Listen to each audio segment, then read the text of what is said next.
골로새서 1장 21절 말씀 다 같이 한 목소리로 받들어 읽도록 하겠습니다. 전에 악한 행실로 멀리 떠나 마음으로 원수가 되었던 너희를. 아멘.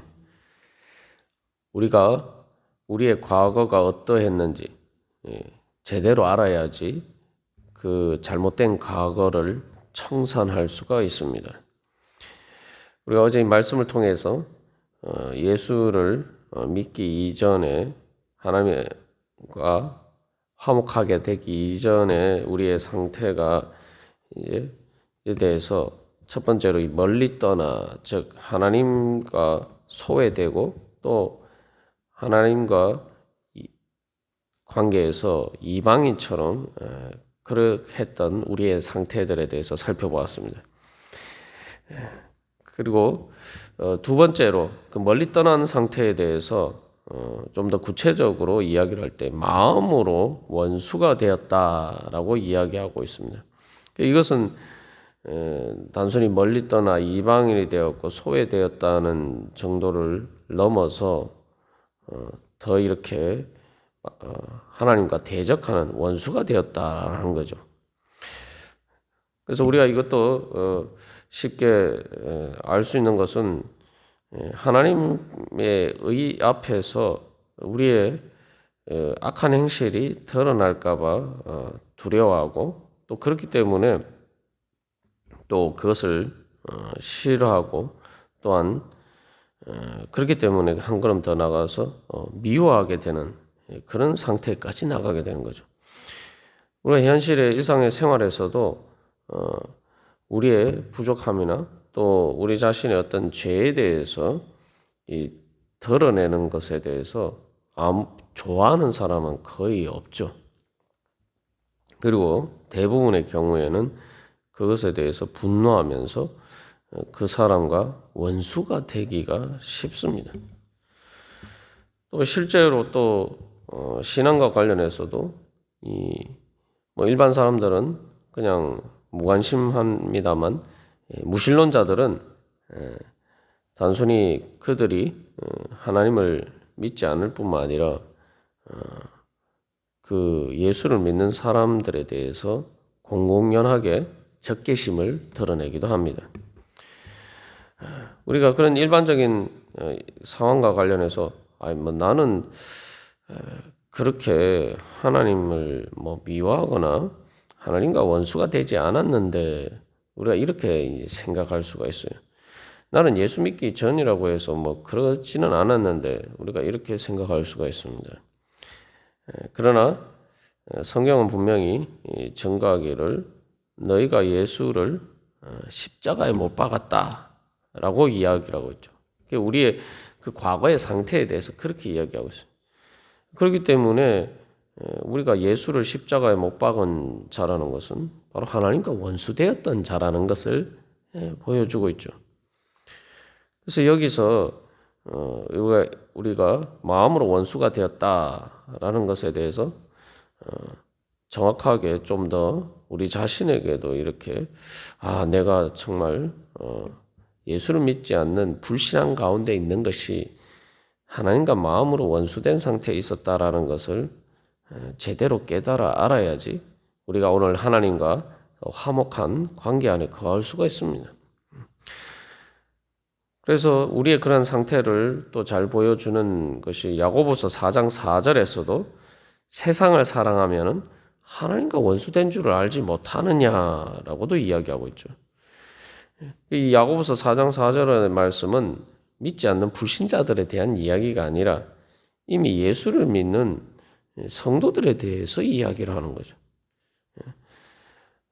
여기서도 바로 우리 안에 있는 이 과거의 잔재, 세상을 사랑하면은 하나님과 원수가 된다. 세상과 버타고 세상과 짝하면은 세상과 친해지면 친해질수록 하나님과 원수가 된다. 우리가 이것을 제대로 깨달아 알아야 됩니다. 그러면은 왜 그것이 정말 그냥 하나님을 잘 몰랐다.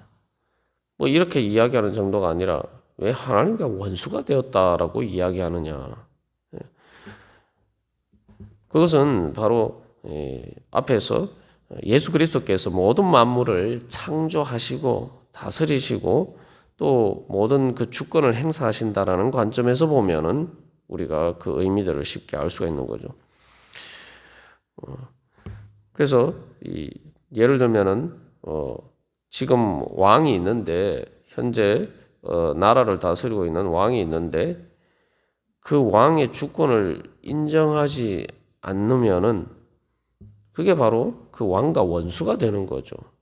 실제로 오늘날에도 어떤 대통령이 있는데 그 대통령을 좋아하지 않을 뿐만 아니라 그 대통령의 이 다스리는 것에 대해서 별로 이렇게 마음에 들지 않아 하고 또한 그 정권의 정통성을 부인하게 되면은 부인하는 사람들은 실제로 그냥 단순히 마음에 그 정치하는 게 마음에 안 든다 이렇게 생각되는 게 아니라 실제로 많은 경우 원수처럼 생각합니다.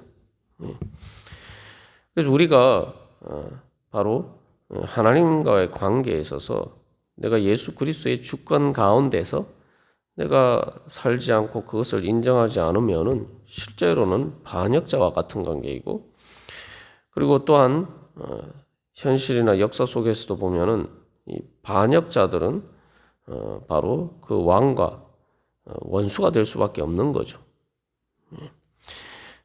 그래서 우리가 단순히 중립을 지키고 있는다. 뭐 예수님을 꼭 뭐 미워하지도 않고 그렇다고 예수를 믿지도 않고 중립을 지킨다. 이렇게 생각할 수가 있지만 사실 엄밀한 의미에서 중립이란 게 없는 거죠. 그것은 예수님의 존재를 예수님의 주권의 존재를 인정하지 않을 때나 그게 이제 가능한 말이에요. 그래서 의도적으로 무관심한 것도 사실은 의도적으로 무시하는 거죠. 무관심이라는 게 예수님이 주권이 존재하지 않는다라는 것을 전제하는 것이기 때문에 그 자체가 내 마음에서 예수님을 몰아내는 거죠. 그렇기 때문에 예수님이 살아 계신데도 불구하고 하나님께서 살아 계신데도 불구하고 하나님이 안 계신 것처럼 몰아내니까 그게 뭐죠? 그게 바로 원수가 되는 거죠. 그래서 여기서 우리가 그저 이걸 악한 행실이다라고 이야기할 때 그런 것처럼 그것을 우리가 단순히 세상적인 일반적인 도덕적인 관념에서만 생각하면 하나님과 원수되었다는 걸 잘 이해하기 어렵습니다만 이 야고보서 말씀처럼 세상을 사랑하는 것 그래서 세상을 사랑하면은 결국은 세상의 그 주권을 인정하는 것이기 때문에 결국 하나님과 원수될 수밖에 없는 거죠. 왜냐하면 세상과 하나님이 원수이기 때문입니다. 여기서 이제 세상이라는 것은 앞에서 이야기한 만물이나 자연을 이야기하는 것이 아니라 하나님의 존재를 인정하지 않는 그 세상을 이야기를 하는 겁니다. 그래서 우리가 예수를 믿는다고 하면서도 내가 세상을 사랑하는 그런 자리에 있으면은 나는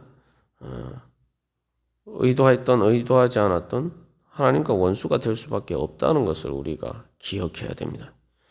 우리가 레위기 강의 말씀을 통해서도 살펴본 것처럼 세상적인 것이다라는 것은 하나님의 존재를 인정하지 않고 하나님이 안 계신 것처럼 살아가는 것인데 그렇게 우리가 살아가면은 결국 마음에 하나님 두기를 싫어하게 되는 것이죠. 그래서 이 하나님의 존재를 인정하지 않는다는 것은 다시 말하면 하나님의 주권을 인정하지 않는 것이고 하나님께서 그 주권 가운데에서 나에게를 다스리시는 것을 인정하지 않는 것이기 때문에 구체적으로는 하나님께서 나에게 간섭하시는 것을 싫어하게 됩니다.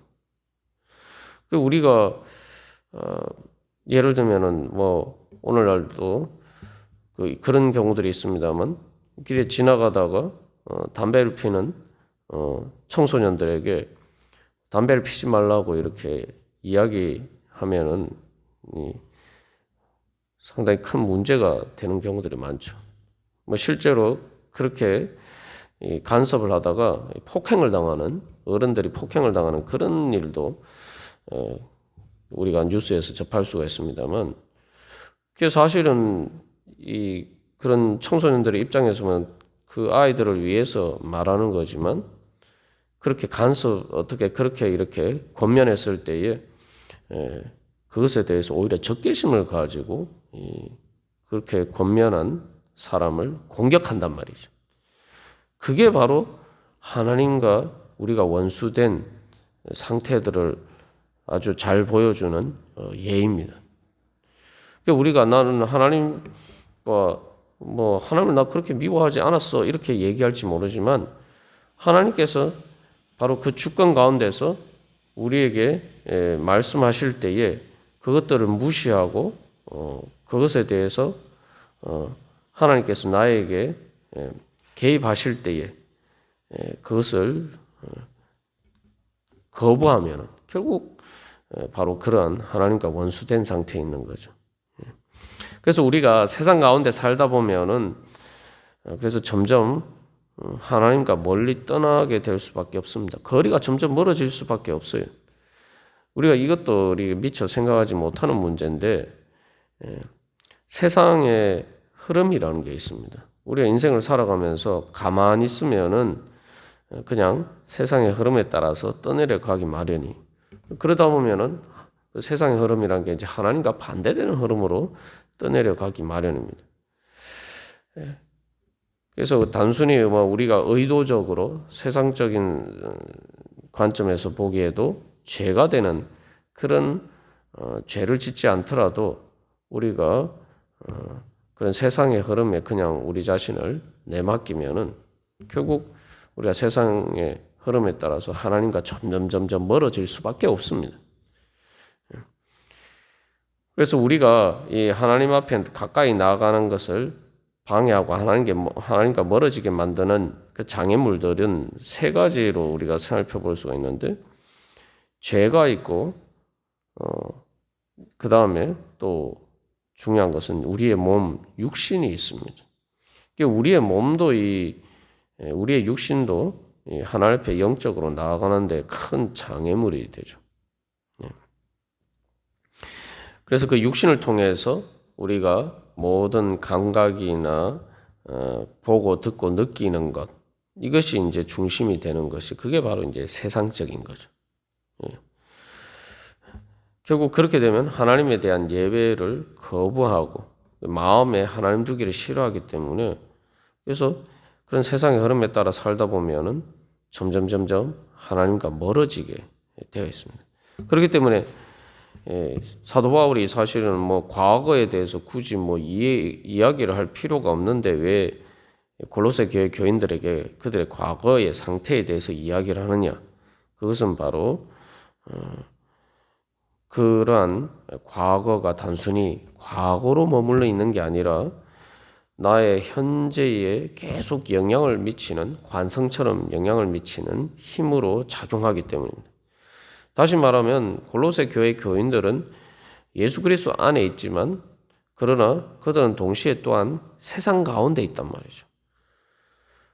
그래서 세상의 흐름 속에서 살고 있어요.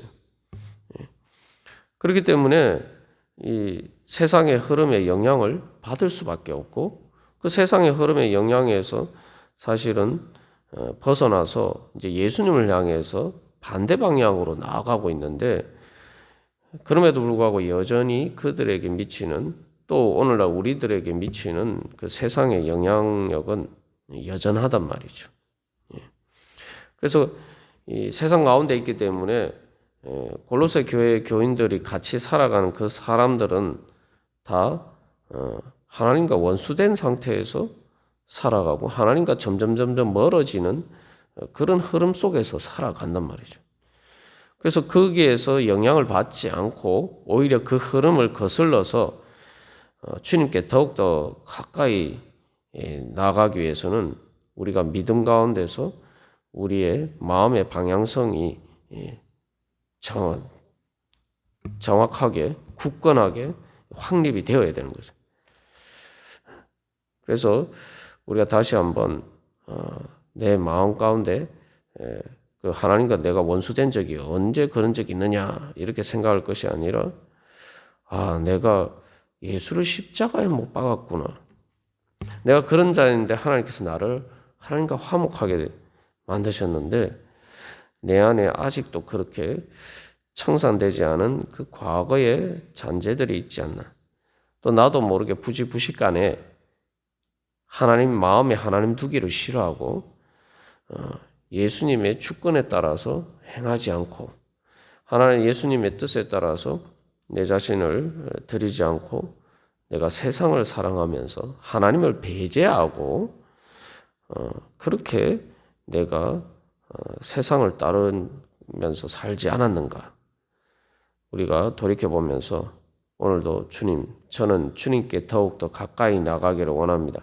세상의 흐름을 거슬러서 저는 주님께 가까이 나가기 위해서 주님을 사랑하면서 주님 따르기를 원합니다. 우리 오늘 그런 소망으로 나아갈 때에 우리가 진정으로 하나님과 화목한 상태에서 누릴 수 있는 그런 하나님 나라의 평강의 은혜 가운데 우리가 살아갈 수 있을 줄 믿습니다. 다 같이 기도드리시겠습니다.